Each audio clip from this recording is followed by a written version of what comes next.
finally talk about this Chelsea-Man United game. What a match it was. What a match it was. It's now Sunday night. Hopefully posting this on Monday. We've seen Danny talk about Bayern Munich's last match. I'm still on a high from this Chelsea match, but I had such a busy weekend, and now I've kind of had to come down. But I'm ready to talk about this match against Man United that Chelsea had. And I took a half day for it. I took a half day because I said I need to lock in. I need to be with some people that I know are going to be rooting hard for Chelsea, some Chelsea fans in Milwaukee. And I said, all right, I'm taking a half day. I'm going to go to the Highbury Pub in Bayview, Milwaukee, and watch this huge, huge must-win match. Because we knew going in, Chelsea were going to have to win that match and the one against Forest to get top 5, to get Champions League. Don't mind my hair. We're just talking Chelsea, so no judgments here. We're a family, the Always Bayern Chelsea crew. So thanks for listening. Like and subscribe if you're watching on YouTube. If you're listening on Apple Podcasts, Spotify, whatever, leave a review, leave a comment. I want to talk to the community about this Chelsea match because it was a great match all around. Going in, you always get these kind of icky feelings when you're playing Man United. For whatever reason, Chelsea haven't been super strong against them. They never win at Old Trafford. And this was at the Bridge, so you felt more confident. But still, a must-win with a young team that's inexperienced. You just never know how these things are going to go. But we came in, and we were fired up for some Friday Night Football. Aston Villa, you knew they were going to beat Tottenham. They did 2-0. So either way, Chelsea, it was always going to be a must-win for Chelsea. When the lineup came out, I was a little surprised with a couple things. I was surprised Tosin got the start over Trevoh Chalobah. Chalobah had kind of been starting for a while. And then I was surprised Reece got the start over Romeo Lavia. We had seen the midfield 3/right back inversion of Enzo, Caicedo, and Lavia for a while now. We hadn't seen kind of a consistent lineup in a while. So that to me were the two surprises. Reece had been getting a lot of minutes anyway, as it is, whether it's subbing or starting Conference League games. So, not too surprised that he would start. We'll see what happens in that last match because it's going to be tough to bench Reece, but also it's going to be tough to bench Lavia, in my opinion, with how well he has played when he's in there. Nico, obviously out after getting the massive, massive red card. My last video was titled Sell Nico Jackson, whether that's actually my feelings or not, yet to be determined, but good to see Tyreek George start up top. And then you had Noni Madueke, Pedro Neto, Cole Palmer, Caicedo, Enzo, Colwill, Cucurella, and Big Bob Sanchez between the sticks for this one against Man United. And man, the way this game started, we're all psyched in the pub, We're psyched, and everybody's on edge, but that first half was brutal. I mean, whether it's Enzo not motivating them, whether it's the guys being young, inexperienced, they did not come to play in the first half, at least on the attack. Man United ended up with 54% possession in that first half. And they only had one shot. So we had more shots and opportunities, but you're thinking, boys, are we going to start cooking here? Are we going to start showing some effort, seeing the motivation that we can be the best that we can be? I'm realizing here now, I don't have any Chelsea stuff with me.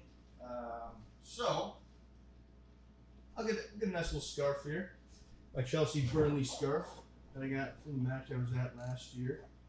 Up the Chelsea as always with the scarf. But yeah, that first half, not a lot going on. And then you actually end up seeing a Harry Maguire goal that's offside by that much. And at the time in the pub, we're thinking, oh my gosh, Chelsea, what are you doing? I mean, it was insane that they were playing like crap, and then you allow a lousy defender in Maguire to get this goal, and thankfully, I don't know if it was the Chelsea gods looking at down on the pitch, but yeah, he was offside just slightly, and that was really their one chance. Chelsea, I'm trying to think back to chances that they had in that first half. Noni had a big chance, as I recall, and it might have been offside. I think if he scores that, Palmer with a brilliant pass to him over the defense just gets over Maguire's head, and Madueke just can't get over on top of the ball and skies it up. That was your best chance. And then Reece had an absolute rocket from a volley off a corner. But besides that, I just was not liking what I was seeing from Chelsea in that first half. They weren't up to it. And so you knew something was going to happen in the second half. Whether it was a change from Maresca, I don't know. You just knew something was going to have to happen. And a change didn't actually happen. He rolled with this lineup. You're thinking, okay, Lavia is going to come up at some point. But the problem was that you didn't have attackers on the bench that could come in and make some big changes. You know, you had Sancho that couldn't play because he's on loan from United. You did not have Jackson, clearly, as we discussed. Yeah, I'm looking at the bench. Dewsbury Hall is your only semi-attacker that could have even come on. And Gusto and Lavia come on later, but yeah, that's what made it tough as well, is you just have no options. You know, Ansel Mino's even making the bench. A defender, but he's a guy that's not even going to get playing time. You know, there's no chance he plays. 2 keepers on the bench. So, yeah, it was just tough scenes there. But nonetheless, we're sitting in the pub. Things are getting high-strung. Tensions are building. 70th minute. 71st, 70th minute. I'm not even sure. 71st. They swing the ball over to Neto. Reece gets it kind of in the right pocket. Does this little pirouette that I keep watching it back because it's brilliant. And then it looks like, okay, maybe he's going to fire off a shot here because we know Reece can do magical things with that right foot. Instead, after the spin, he loops a perfect ball to none other than Mark Cucurella. Who heads it? I mean, we went nuts. We went nuts in the pub. I had just been telling a guy that we need to stop crossing balls in because we don't have a striker. And I literally said to him, I'm like, unless Cucurella is going to get a header somehow, like he's the only guy I trust that can even get a header because that's what we've seen all year. And then it happens not 15 minutes after I had said that. So, man, what a moment. The rest was so high pressure. You know, you got the fan that saved Chelsea as United was trying to make a last-ditch effort. Sanchez comes up with a big save on, I think it was Diallo. Just a brilliant, brilliant win. Did they look like shit half the time? Yeah, they did. They did. I'm not going to deny that. Why would I deny that? You know, it's true. It's unfortunately what happened, but a win is a win in these moments if you watch my post-match reaction, because that's all we're going for is a key win. And, man, I celebrated that night, Friday night. I was not planning on going out drinking, but I did because I bleed blue. I bleed Chelsea blue, London is blue, and this race for Champions League top 5 is insane. It's insane. Newcastle at 66, Chelsea at 66, Aston Villa at 66, City at 65 with a game in hand. They got 2 left. Forest at 65. Are you kidding me? Villa is at home or go. I think they go to Old Trafford, I believe. Let's be honest. United are shit, even though they made Chelsea look shit. Villa's gonna win that with ease. Newcastle. Trying to see who they play here. Looks like Newcastle plays Everton at home. Let's be honest, that's a win for them. We obviously go to the City Ground and play Forest in Nottingham. You know, and I'm expecting Man City to come up with a couple wins. So it's got to be winning in for Chelsea. We've secured Europe for sure. With Palace winning the FA Cup on Saturday, they secure Europa. So I think we do need at least a draw to get Europa. Obviously, you win the Conference League, you get Europa, but that's going to be something to watch for sure if something plays out there. But man, this is so intense. If you're a neutral, you got to be loving this last week. Liverpool's sitting pretty, Arsenal's sitting pretty. There's not a relegation battle, but you also have a battle between Man United and Tottenham to see who's going to finish 17th. They're 1 point separating them. So will that motivate United to try to beat Villa? That would be interesting. I'm trying to think here because,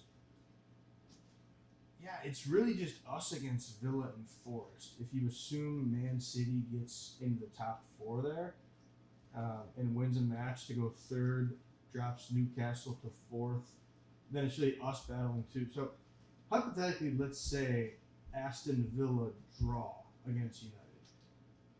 Then we would just need a draw against Forest. We will not be playing for that. You all also play at the same time, so it's not like it's going to be something that you can really keep track of.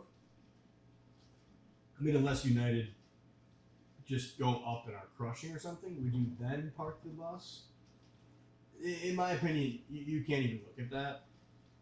This is going to be tough against Forest. They have not been the strongest performers the last few weeks. They've definitely sputtered here at the end. I think they could have really clinched it weeks ago and didn't. They beat West Ham 2-1 today, I think it was. Wasn't really tracking that game much except for looking at the score, so I'm not going to be able to comment really anything on that. But it comes down to, can Chelsea be the better team on one given day, playing away against Forest? Do we have more talent right now? Probably. Is there a little juice behind us? I think so. You can bet Forest will be motivated to give their fans something that they've been hoping for forever, in a long, long time. Historically good club, but as of late, hasn't done much. And it's going to be interesting to see what comes out on top. What rises to the top? Will it be Enzo? Will it be Nuno? Forest loves that counterattack. I'm worried about Chris Wood. He's strong up top for them. They strike quick, and he can be strong. And I don't know if our guys, our center backs, can fend him off, to be quite frank. Colwell at times gets baby. Let's just be honest about it. He does. And Chalobah, will he start? Maybe not. I would maybe go Tosin to try to fend off a guy like Chris Wood. Chris Wood isn't fast. So you don't have to worry about Tosin not being able to be quick enough to defend against a center back, which is a slight positive. Morgan Gibbs-White, somebody to watch. I think it's going to be such an interesting match. Is Sells going to be a god against us once again? Is Sanchez going to make a mistake? It's high pressure, and pressure makes diamonds, but it also cracks people, and that to me is what's going to be interesting.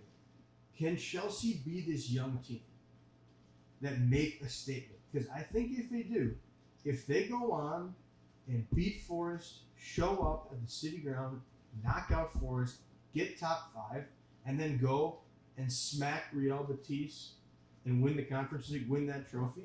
I didn't know it's Conference League, but that would be so freaking huge for a young team like Chelsea and Enzo Maresca going into year 2 in the Maresca tenure. So, can the boys in blue do it? I like to believe they can. I'm going to believe they can. And, I'm maybe going to try to post some content this week leading up, talking about what I think are some keys.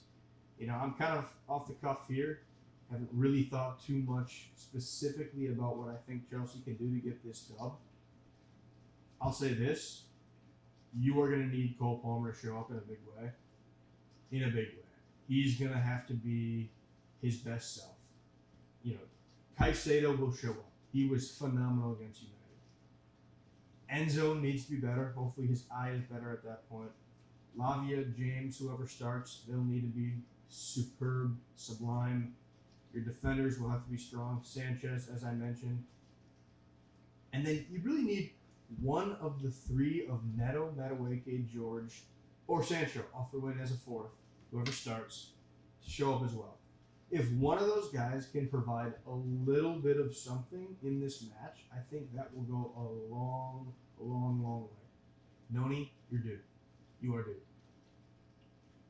You had an off day. You basically missed two big chances. He had a huge chance in the second half after we had scored our first. I still don't know to this moment how he missed it. So that's going to be huge. I want this so bad as a Chelsea fan. This would be the huge step forward that Chelsea need. And boy, am I looking forward to that game. Even though I'm going to be so nervous. I'll be honest. I'm going to be so anxious for it. It's going to be insane.